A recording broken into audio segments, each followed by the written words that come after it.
I am a 10 out of 10 in my World Series prediction. The Philadelphia Phillies are winning the 2024 World Series. This is the year of the Fightins, baby.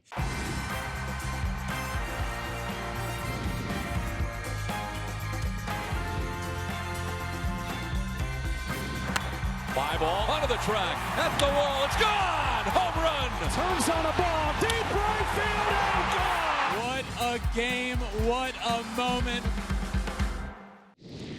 What is up, my friends? Welcome into Flippin' Bats. You will not believe it, but we are almost a third of the way through the Major League Baseball season. And Alex, what we're gonna do today is take a little trip back to revisit our preseason predictions and see how they're doing, give a little confidence meter on where we stand with those, all the awards, our World Series winners. We're also going to talk a little bit about the Houston Astros and an update on the worry meter there. And by the way, just announced the 2026 World Baseball Classic host cities. So we'll talk all about that as well. We got a lot of exciting stuff to talk about. We do. It's crazy to think that the baseball season is flying by this fast already. It's always like, I can't wait till it comes back. And then it's here. And then you're like, oh my God, we're a third away into the season. And now our whole show is going to be about a worry meter is a theme. I think the theme of today is the worry meter. A lot of meters. There's a lot of meters. So many meters today. Also, probably somebody that's worried right now. Shout out to our producer, Taylor. Just had a little baby girl. His worry meter is probably a 10 out of 10 of being worried about being a father. Yeah. But congratulations to him and his wife, Ashley, and just pumped up for them. So producer Taylor, not producing this show because he's a new dad. I know. And he said she's perfect, which is the only answer a father should ever say about his daughter. So Taylor, you're off to a great start. But you know what was announced recently? What? WBC host cities, which you guys, obviously, if you're a fan of us, you were a part of that journey with us. And it was like one of the best months besides like covering the World Series and the postseason. The World Baseball Classic was so electric. Was it last year? At the start of the beginning of last year. Beginning of last season. It was honestly one of my favorite. It was one of the favorite things I've gotten to do with Flippin' Bats for us to do. Yeah. Obviously, done some really cool things. World Series, postseason every year, All-Star games. But that World Baseball Classic was so cool for us to be at. It was so awesome for the show to be able to bring a show from the World Baseball Classic and basically spring training time. And the audience that it brought in and has continued. We'll forever be grateful and thankful for that. So yeah, every time I hear World Baseball Classic news, it just makes me a little giddy and excited. It's just so exciting because I've covered a World Cup. This is a very similar structure where it's like you're playing for your country and there's something so different. And we heard it from all of the players when we were talking to them before and after and during the World Baseball Classic that they said this was the coolest experience that they have ever had playing baseball. Because there's something a little extra special when you're representing your country. Yeah. And it was really cool to finally see it at this level for baseball. Yeah, I agree completely. And if you're watching right now, you can see it in the wall, but we're gonna tell you all the host cities, starting with Pool A, which is in Puerto Rico for the first time since 2013. Cool. World Baseball Classic is heading back to Puerto Rico. Pool B, for the first time ever in World Baseball Classic history, Houston, Texas gets to host Pool B, which is awesome. Pool C in Tokyo, 6th consecutive. The Tokyo Dome is the only venue to host every iteration of the World Baseball Classic so far. I mean, it's the best. And Pool D back in Miami, the 5th consecutive. And then the semis will be in Houston and Miami. And the championship round, quarterfinals will be in Houston and Miami. And then the semis and championship will be back in Miami. So just exciting World Baseball Classic news. I think I love that Houston's getting a shot at this. Their first time doing it. We've obviously been there a lot in the postseason. Yes, we have. And it's going to be, I'm excited about that. So yeah, just cool seeing the news. Yeah. Speaking of Houston. Are you ready for this? Because we teased this on Monday, it's time to bring back the Astros worry meter. So, Ben, I just want to remind you, they're still under 500. Okay.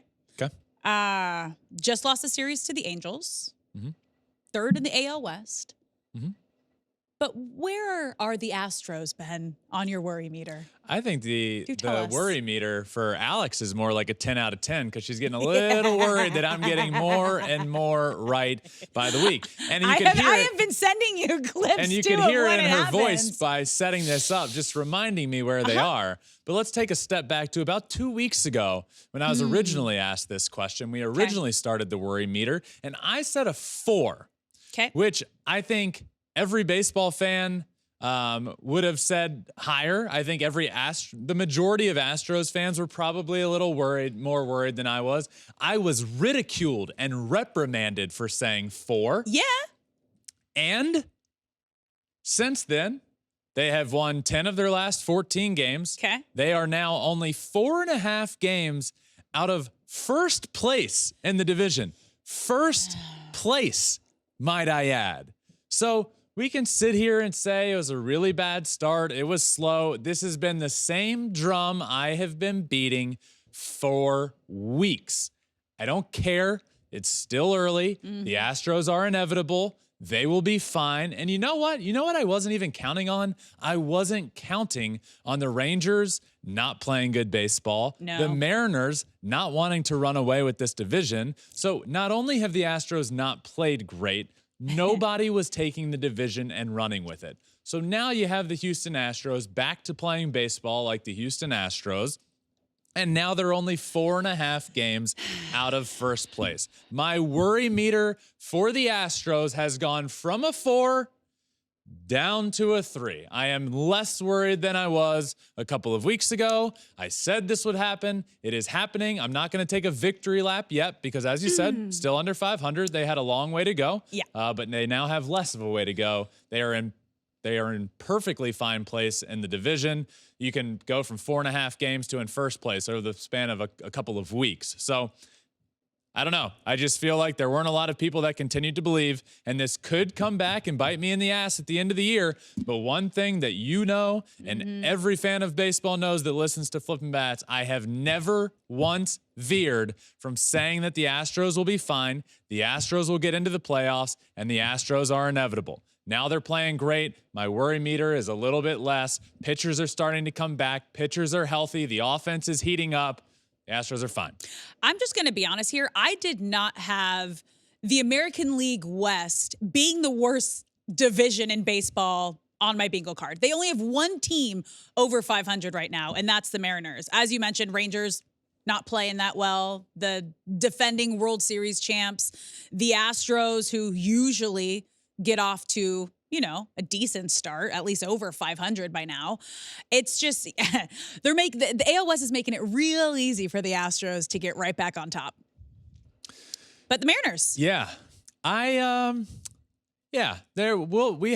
We still have some receipts that can get brought out later and later. As we keep doing this worry meter. I'm not ready to yet. Still under 500. Yeah, I am not ready yet to take some sort of victory lap, but what I kept saying is that this Astros team is the same team virtually with pitching injuries, and they are going to turn it around. And you would laugh in my face every time you brought up the Astros and say, how can you say that? And I said, it's a track record, Alex. It's a track record of the last 7 years. And you would point to the first 20 games of the year and say, well, this is the new track record.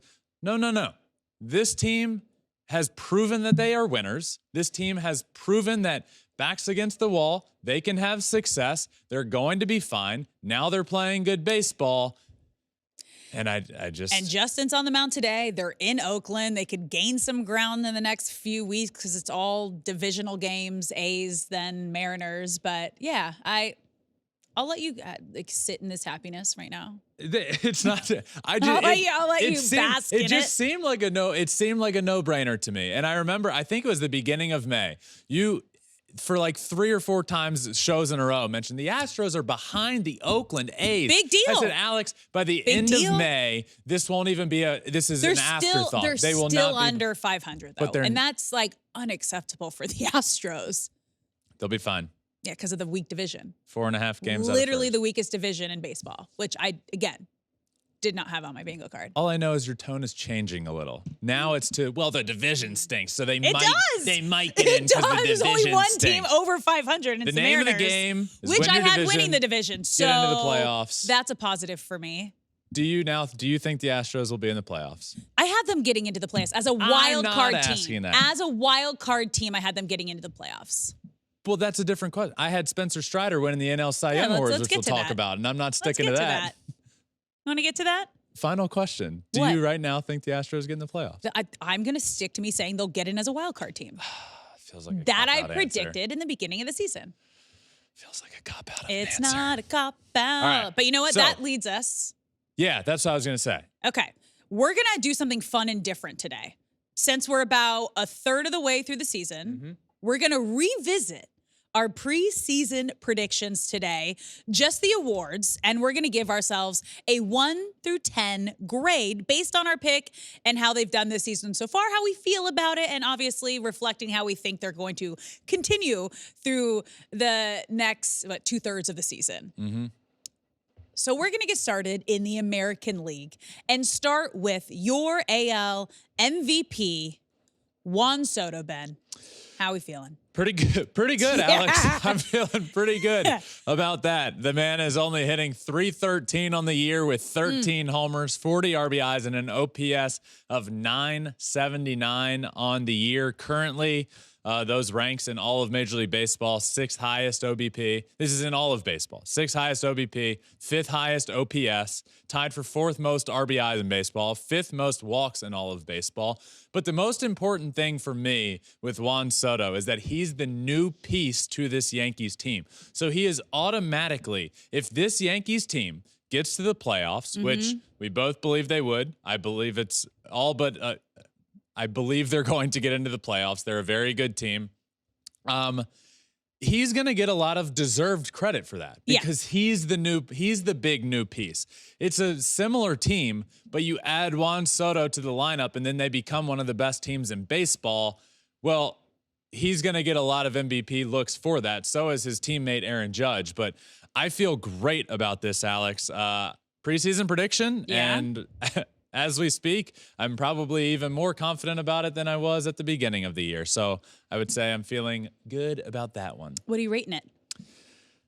I'm going to give it a 9 out of 10. Okay. 10 to me says it's happening. Yeah. 9 to me says I'm a little worried about Aaron Judge, but I feel really good about Juan Soto. By the way, not just Aaron Judge. Yeah. Aaron Judge, Bobby Witt Jr., Kyle Tucker.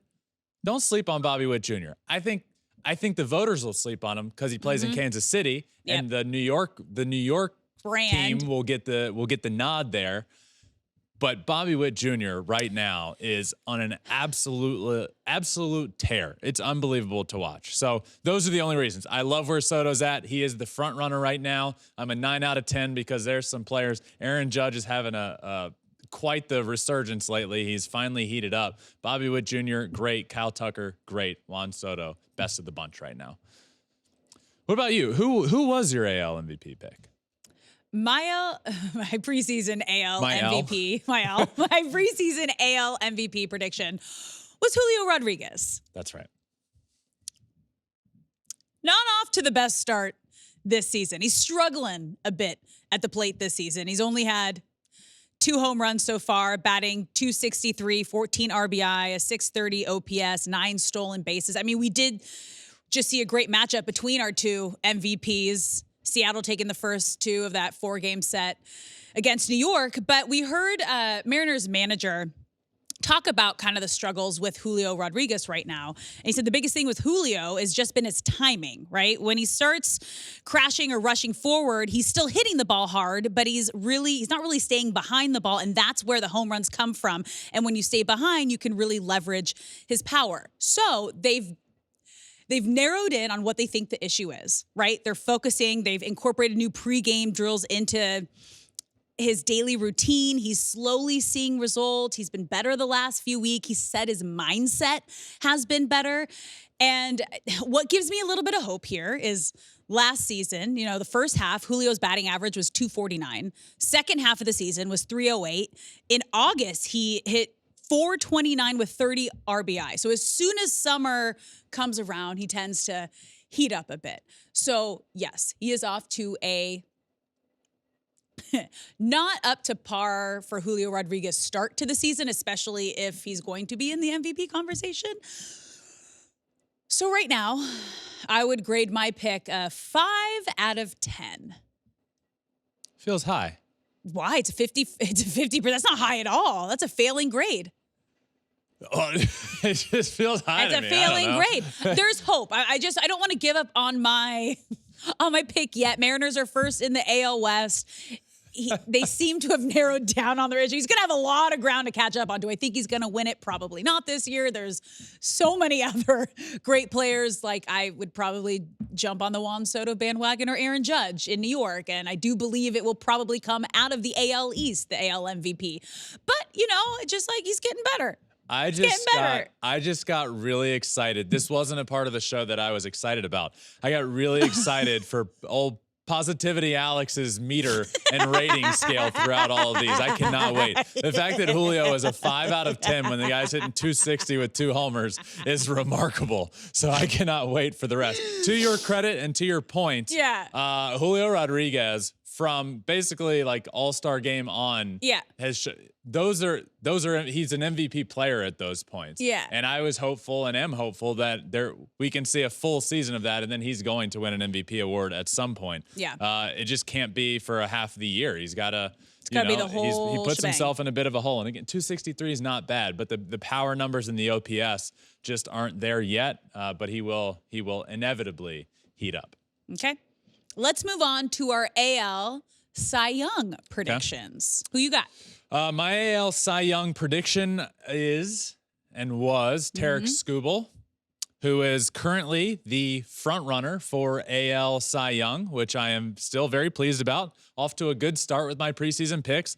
The guy is 6-1 with a 2.25 ERA, 72 strikeouts, a 0.85 WHIP. So a lot of those rank really well in across all baseball. 11th in ERA, 6th most strikeouts, 2nd best WHIP in all of baseball, 9th best strikeout percentage, K per 9 in baseball. So I'm feeling really good about that. I felt like at the beginning of the year, he was on the little bit of the underrated side in the game. There were a couple pitchers in that category. I would have said Cole Reagans was one of those, but Tarek Skubal was a popular name. But I just felt like this was the year for him to break out and be fantastic. I mean, look at this stat. List of starting pitchers since 1913 to have a 14-game stretch with an ERA below 1.5 and at least 100 strikeouts and no more than 12 walks or 4 home runs.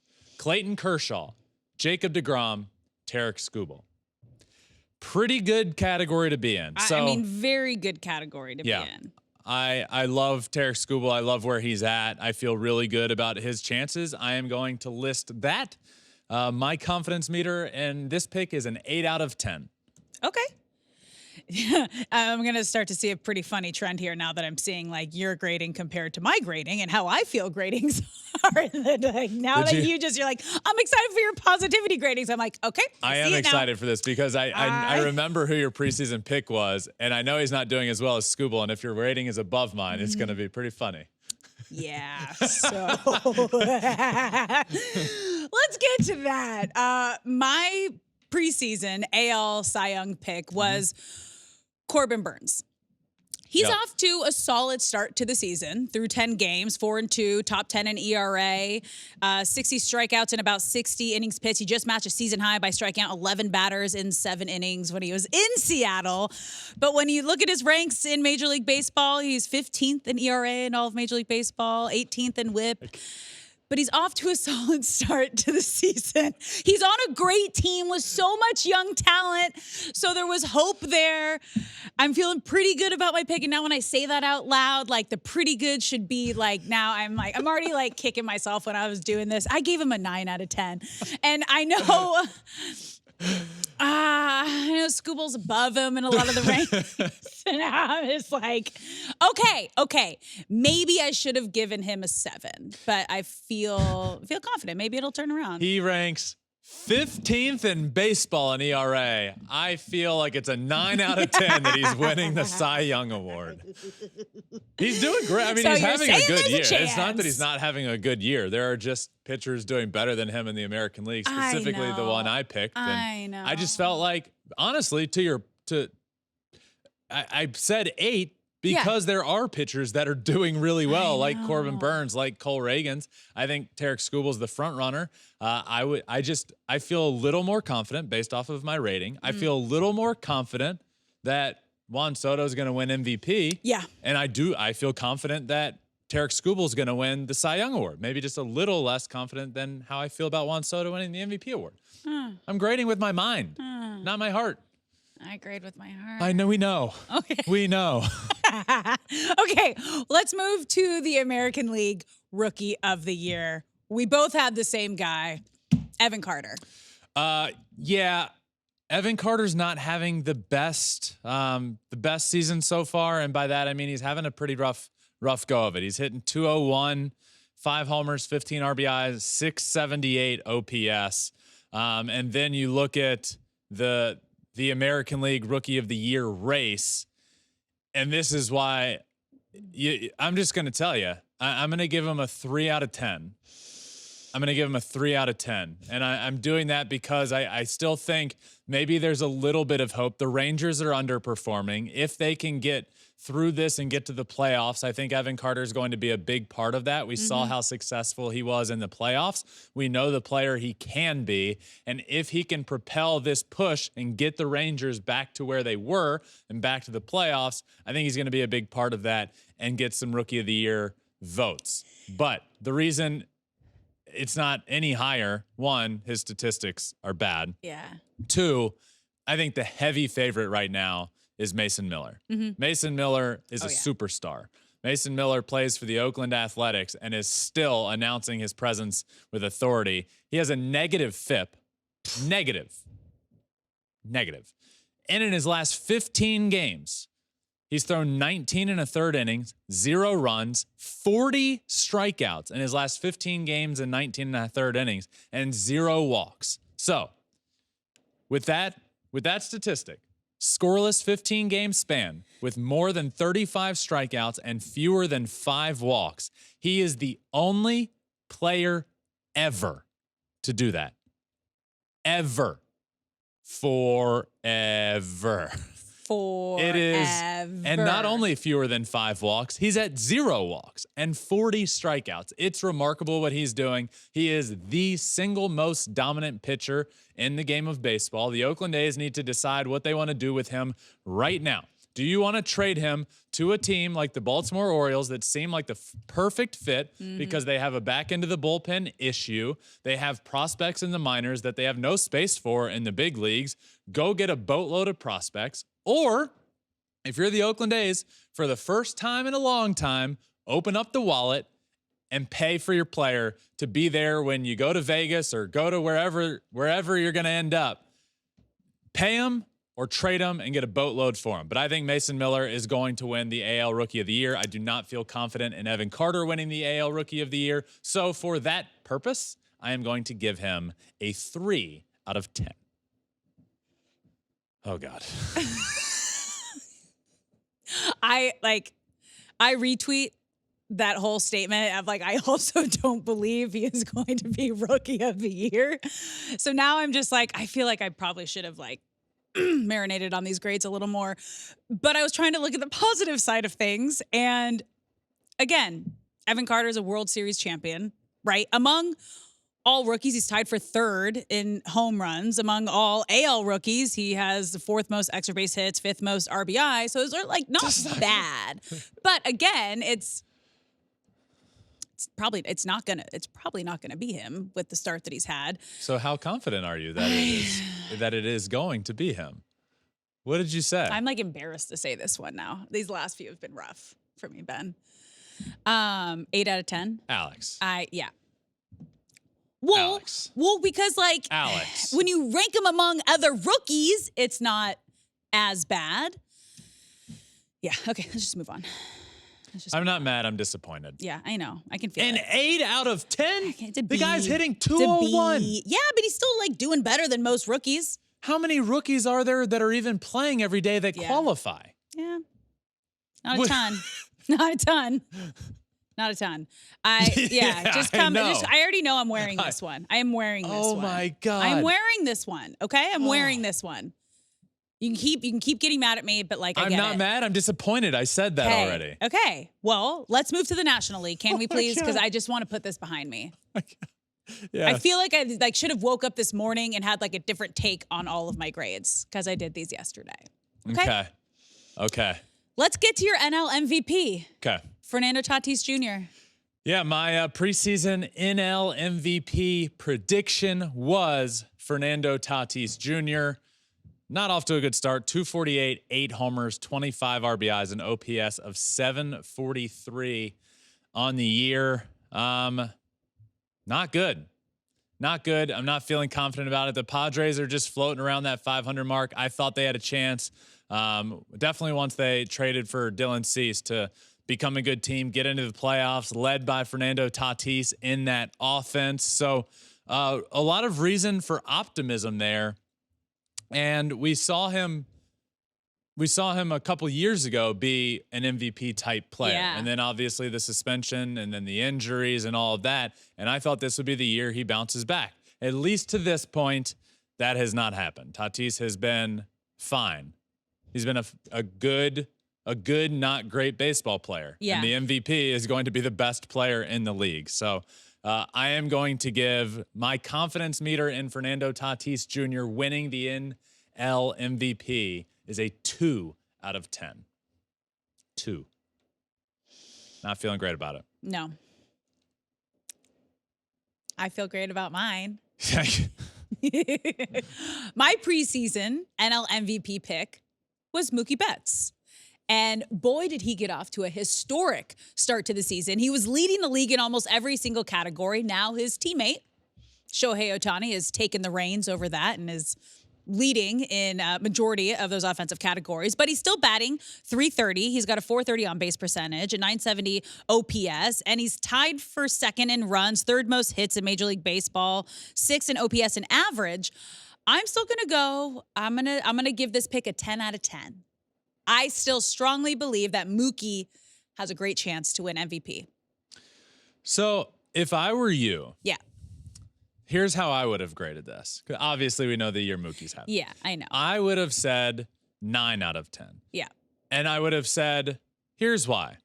What if I were to tell you that there's a player, only one player in baseball with 10-plus homers and 10-plus stolen bases? Yeah, Shohei Ohtani. And there's a player that is first in all of baseball in batting average, first in all of baseball in slugging percentage, first in all of baseball in OPS. I would say, man, I feel really good about my pick, but there's a chance that the guy hitting behind me in the lineup does something pretty cool this year and goes on to win MVP. I'm going to say I feel really good. I'm going to give it a 9 out of 10. But a DH has never just won MVP.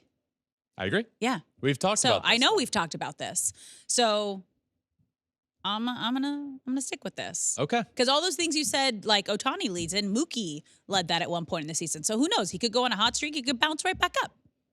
Yeah. Maybe. Hadn't hit a homer long time. Yeah, it's been a minute. It's been a minute. Yeah, I mean, I would feel confident in this pick. Mookie's playing great. Yeah. Shohei's playing great as well. I do think one of those two. Shohei has to go above and beyond, which he is doing. Mm-hmm. He does have better offensive numbers than Mookie, but he's going to have to, I think, widen the gap a little bit. I know Mookie's not pleased so far with his shortstop play, but he has been playing shortstop, which does account for something. That matters big time. The fact that it's shortstop versus DH, we've talked about, that does matter. But sometimes it's anyway, we don't need to go down that tangent. I was watching the game the other day. Mookie from shortstop, the arm is just, it's like, I don't know. He's got a rocket from the outfield, and it's like he needs to learn how to tone that in at shortstop. It's different. He had a pretty bad throwing error, and then the next one he looked like threw a little lollipop over there. So he will evolve. He will be better at shortstop later in the year than he is right now. But the fact that he's playing shortstop anyway, regardless, is impressive. All right, let's move on to our NL Cy Young picks. Mm-hmm. We both picked, once again, Spencer Strider. Yes, my preseason NL Cy Young pick was Spencer Strider. I'm going to give that a 0 out of 10 because he no longer has a right ulnar collateral ligament. His UCL is not together anymore. Tommy John surgery, out for the year.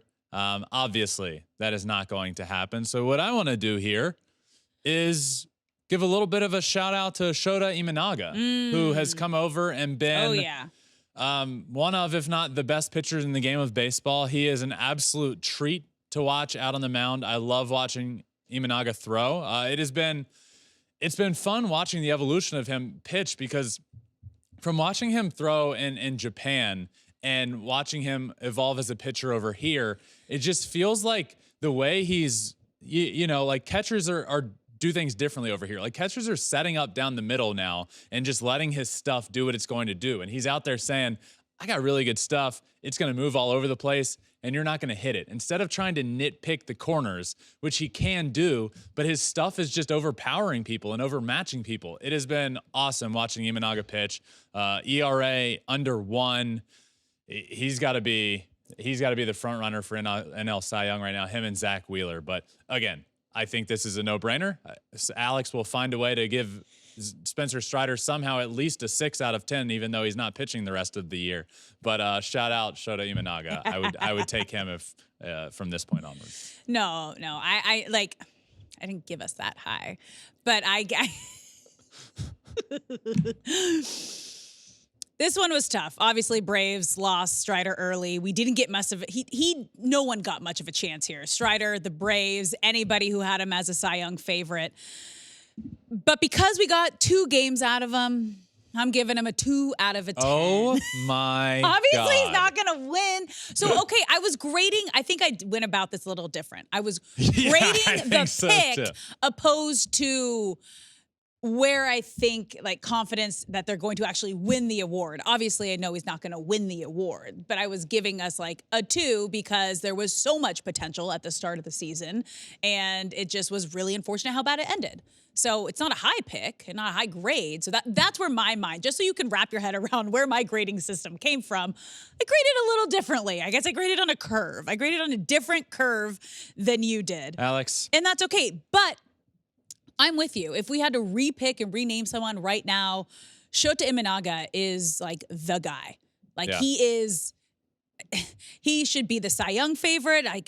Has someone run the Cy Young and the Rookie of the Year at the same time? He is just absolutely lights out. He will win something this year. He's that good. The one thing I'll say is that I don't think you needed to explain to everyone listening and watching that your grading system was a little bit different. I think everybody knows at this point that you were grading a little bit differently. Okay. All right. NL Rookie of the Year? NL Rookie of the Year. Once again, we picked Jackson Merrill. We both picked the same pick.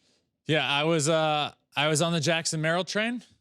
I'm not off of it. I was having a good year. 283, 3 homers, 20 RBIs, 7 stolen bases. Good year. But I am not very confident in the pick because of a couple of names that I am going to read off to you. 1, Shota Imanaga. Yeah. 2, Yoshinobu Yamamoto. 3, Paul Skeens. Yeah. 4, Jared Jones. These are all guys to this point that I would put ahead of Jackson Merrill. I think one of those 4 is going to win.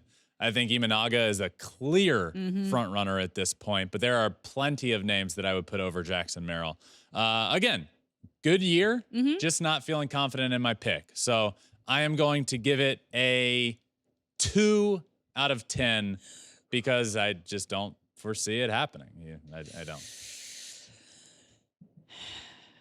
I graded our pick a 7 out of 10. Maybe we should stop asking Alex her grades. A solid C. Okay, yeah, no, I went about this differently, very differently.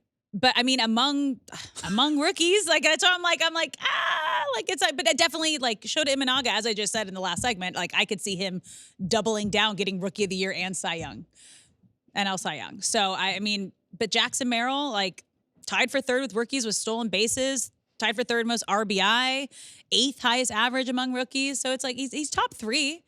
in a bunch of things going down. So it's not bad. It gave us a solid C. But yeah, okay, I graded this differently. I get it. Okay, this is my last one that I'm just going to like take it because... Imanaga is a front runner for NL Cy Young Award and should be and is a heavy favorite and front runner right now for NL Rookie of the Year. Only one, by the way. There has been somebody that's done it. Done once? Yeah. Yeah. Dodger legend Fernando Valenzuela. Oh, wow. Rookie of the Year and Cy Young in the exact same year. So that's cool. Imanaga could become number 2 on that list. I like that. Okay, well, let's wrap up this confidence meter. I feel good going into this last one with our World Series predictions. Who'd you have, Ben? My World Series prediction was the Philadelphia Phillies over the Baltimore Orioles. And since I made that prediction, what has transpired? Well, the Phillies have shown that they're doing historic things. They haven't had this good of a start to the season since 1993. They rake, they pitch well, they have great arms in the bullpen. They're right now the best team in the National League for sure, if not the best team in all of baseball.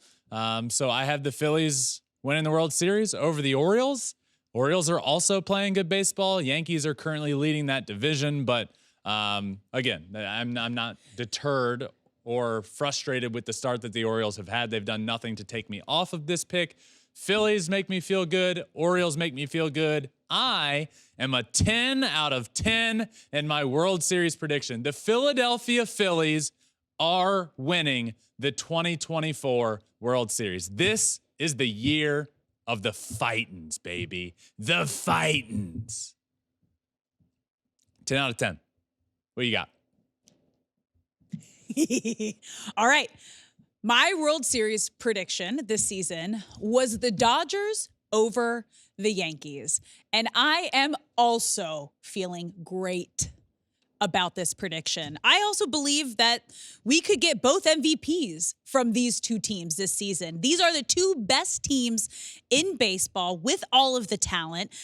Even like the MVPs could come out of here. I think that it would be teammates competing against each other for MVP. You got a Soto and Judge in the American League. You got an Ohtani and Mookie Betts in the National League. I mean, very easily, I love this pick. I'm going to say it loud and proud. I am feeling a 10 out of 10 for this pick. But I actually think both of our picks could end up in the AL and NLCS. These teams are best built to win in October. When you say that these are both the two best teams in baseball, yeah, I will give you the Yankees. You think the Dodgers right now are a top 2 team in baseball? Oh, yeah. Over the Phillies. They can figure it out. Do you? I know that. Yeah. They're good. Yeah, I do. Because of the complete talent that they have. I do believe. Okay. Yeah. 10 out of 10 for both of us. 10 out of 10. Speaking of the Dodgers, you know what time it is? Woo! It is time, my friends, for my favorite segment of all time. This week in Shohei Ohtani news. Ohtani had another good week. A big week for Shohei Ohtani. We're going to talk about his first Dodgers walk-off. We're going to talk about his bobblehead, Shohei Ohtani Day, his start on the year. We got a lot to talk about. And another good week for Shohei. Yeah, I mean, he just keeps it rolling. Like, he is not slowing down. I know we keep talking about this every week, but we knew something special was going to happen when he was just focusing on hitting this season. And we're seeing that right out of the gates. One of the best starts to a season in his career, and he's a 2-time AL MVP. So this week, this past week, not the best for him. 280, hit a homer, 4 RBIs, and OPS just under 800. What we've been talking about literally for like a month straight is he hit 400 on the week with an OPS well over 1,000. Well, he's still hitting around 400 in the month of May. This doesn't really deter from that. And now on the season, he's hitting 354 with 13 homers, 34 RBIs, an OPS over 1,000 still, 13 stolen bases. The only player in baseball right now with 10 or more homers and 10 or more stolen bases. He's at 13 for both. 3 more stolen bases tacked on this past week. It's fun. It's fun to watch him right now. He's right now the best hitter in the game of baseball, and he's proving that with his statistics. And it was really cool to see. He doesn't have a lot of walk-off hits in his career. He did this past week have a walk-off knock down the right field line. Dodgers win. Shohei walk-off. He's hounded at second base. The water dumped on him. So it was cool to see Shohei's first Los Angeles Dodgers walk-off. I think first of many to come. Oh, yeah. I mean, we were talking about this in the last segment when you said, you still like Mookie Betts as your favorite. What about the guy batting right behind him who leads the league in average slugging hits, extra base hits? Like, it is just, it's incredible to see what this guy could do. I mean, people were having conversations with me yesterday. Like, you think he should, maybe just not pitch and just focus on hitting because look at what he's done right now. It's like, no, this man can do it all and wants to do it all. And you're lucky that you're getting a season of high quality Ohtani just at the plate. Yeah. I do think one of the more, and I know I talked about a lot before the year and how I expected him to steal a lot more bases this year, but I do think the speed part of his game is by far the most underrated. He is now running more this year. 3 stolen bases on the week. He's up to 13. He's out there laying down bunts, trying to get bunt hits. He's rolling down the line, actually getting bunt singles, rolling down the line. So I'm excited to see. I think we could be in store for a 40-40 season. I don't think what'd you say to start the season? Like, I think you had a crazy high prediction. Yeah, I don't think stolen bases I had up at 40. I think I expected him to steal the most stolen bases he had in his career. I think I said 50-30. Okay. So now I could 50-40. Meet in the middle. 50-40 season. Yeah. I mean, man, dang. It's remarkable what he's doing. So yeah, really, really cool to see that. I mean, obviously what he's doing on the field is incredible, but Shohei Ohtani is already a legend in LA. Yeah. And he's only been here a couple of months. I mean, they announced last week that May 17th was officially Shohei Ohtani Day here in LA. Has that happened before where a player has only first season on a team and only a couple months into the season, you're giving him a day, handing him the keys to the city? I feel confident to say that has not happened before. I mean, that is crazy that it was this fast, this soon. I mean, I'm guessing May 17th, number 17, it was you right. Got it. And it was right around, it was the day after his bobblehead giveaway day, which was also absolutely insane with lines wrapped all the way around the stadium 3 hours before the gates opened. Yeah. Yeah, the bobblehead day was cool. Yeah, 3 hours before gates open, there was a line around the corner. It was crazy. And you knew, so what they did, I think it was 40,000 bobbleheads were given out.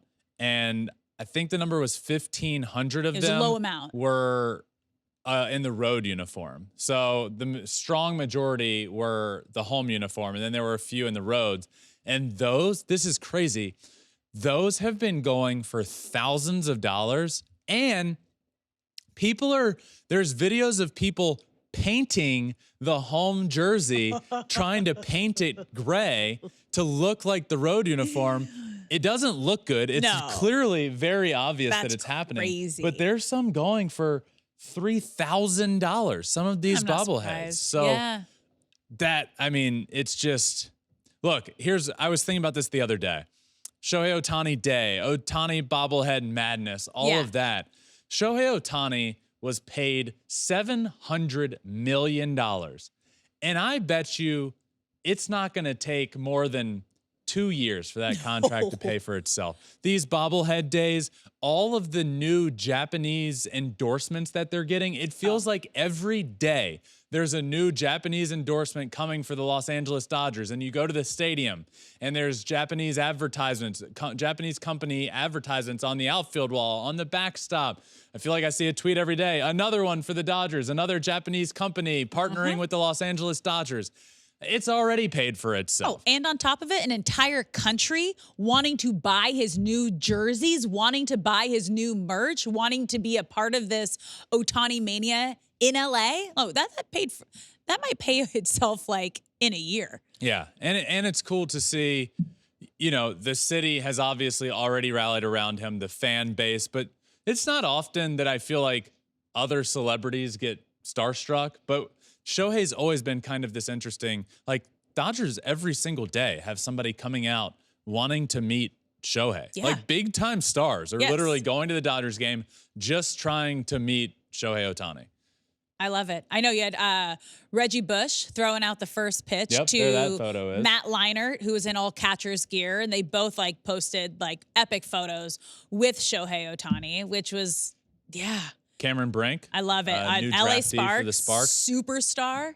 Reggie Bush, Heisman winner. Again. Reggie Bush. Again. Finally. Which is just, it's great. Yep. I love all of it. He was born to play in LA. Big in week. Hollywood. Big week for Shohei. Maybe not necessarily the week he's been having offensively, but another good week offensively, and then basically gets his own day in LA. His bobblehead comes out, which sent everyone into a frenzy. I was at Dodger Stadium the other day, and it was the day after. I was there the day after, yeah. But I was there recently.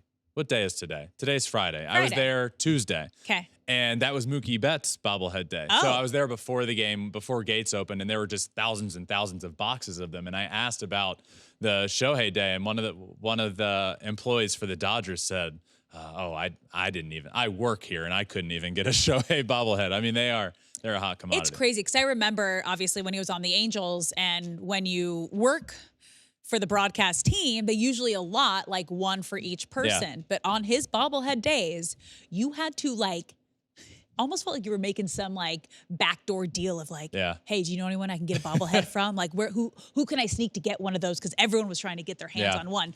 Dodgers, this is this is a whole new situation, a whole new ball game, a whole new level of fame and fandom here in LA. I mean, there's a Shohei Ohtani mural in Hermosa Beach across from the gym that I work out at. That's cool. There are people there all day, every day, taking photos next to his mural. It's him and Mookie Betts, and it's cool. I love to see this. Big week in the life of Shohei Ohtani, and continuing of a fantastic season so far. So that does it for my favorite segment this week in Shohei Ohtani news. Also, Alex, some quirky things happening around Did you see the Bryce Harper helping with the promposal? I didn't know what I was watching at first. What were your thoughts on why is he standing at the door with this high schooler? What's the connection? How did this happen? We don't have many details. We have no details, and it just feels really awkward. Yeah, so if you're watching, you can see it. But basically, I'll explain it. If you haven't heard, Bryce Harper showed up at the front door of this girl's house with a guy that is ready to ask said girl to prom, and he showed up with Bryce Harper to do it. So the door opens, and Bryce Harper is just like, "Hey, on behalf," I think his name is Jake. Okay, I think. Let's say his name is Jake if it's not. Hey, on behalf of Jake, he wants to ask you to prom. And she's like, "Oh my God!" And then comes out and hugs Bryce Harper. Yeah, it doesn't not even him. She hasn't even looked at the guy asking her to prom yet. Just freaking out, hands over mouth, like it's Bryce Harper, and then says yes and hugs Bryce Harper. Like I don't know if that's the best idea, because now you got that was probably the best part of the whole prom experience. I think it could have been. I think it could have been executed a little bit better. But a lot of the narrative out there is, man, that was so awkward. All I want to say is shout out to Bryce Harper for this. Yeah. Are you kidding me? Like, for an absolute superstar, MVP, multiple MVPs in this game, to be reached out to, whatever the connection is, and to do this and to go and do this, I think it's really cool. Could it have come off as cheesy or whatever? Sure. But I love cheesy. Cheesy can be cool. And the fact that Bryce Harper did this, I thought was great. It was great. Yeah. Another unfortunate situation that led to a really cool situation. I don't know if you saw a fan, Liz McGuire, took 110 mile per hour foul ball to the face, and it looks like there is a baseball inside of her forehead. She stayed at the game. She ended up, tweeting this out, went viral, and Topps made her an official baseball card of it with her name and date on it. And the caption says, "Fan wears 110 mile per hour foul ball like a champ." Yeah, that's tough. Shout out to Topps for this one. They made her own card. Yeah.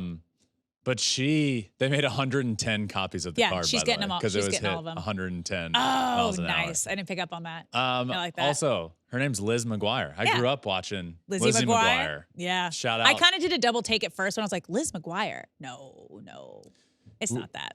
Honestly, wearing 110 to the dome, she's lucky she's alive. Like, how are you not knocked out? If that hits you in the temple, you could die. It hit her in the forehead, and it just looked like the baseball went inside of her forehead. Inside her skin. That was freaky. Yeah. Freaky. So in conclusion of today's show, Alex's confidence in everything in life is just high. That's what it is. It's just really high. That's the way I go through life. We kind of talked about this last show when I was like giving you a pump up speech that you got to like have confidence. Oh, this was last week. I was like, you got to have confidence if you're going to win something. Don't get down in the dumps. You're like, I like low, what'd you say? Set the bar low. Set the bar low. Better to underperform. I don't know. I over-deliver. come in like, we're going to crush it. We're going to do great. Everything's awesome. Well, and that reflected in my confidence meter grading. This was fun, guys. Thank you all for listening to this Friday episode. We will be back Saturday with Smoltz. Always fun having the Hall of Famer on every single Saturday. But that does it for this Friday episode. Cannot believe we are almost a third of the way through the baseball season, but got a lot of fun interviews coming up over the next couple of weeks. So be on the lookout for that. By the way, Thursday, we had Kenley Jansen Wednesday. Woo! Zach Gallen Thursday. Love that. So big week. If you haven't listened to Zach Gallen, go do that. But thank you all for listening. Make sure you're subscribed wherever you listen to your podcast, Apple, Spotify, wherever. You can also watch on Spotify. You can watch on our YouTube channel, Flippin' Bats Pod there, and follow us on social medias. TikTok, we're putting some really cool stuff up there. But really appreciate you all for listening. Until next time, my friends, remember, find your bat and flip it. Peace.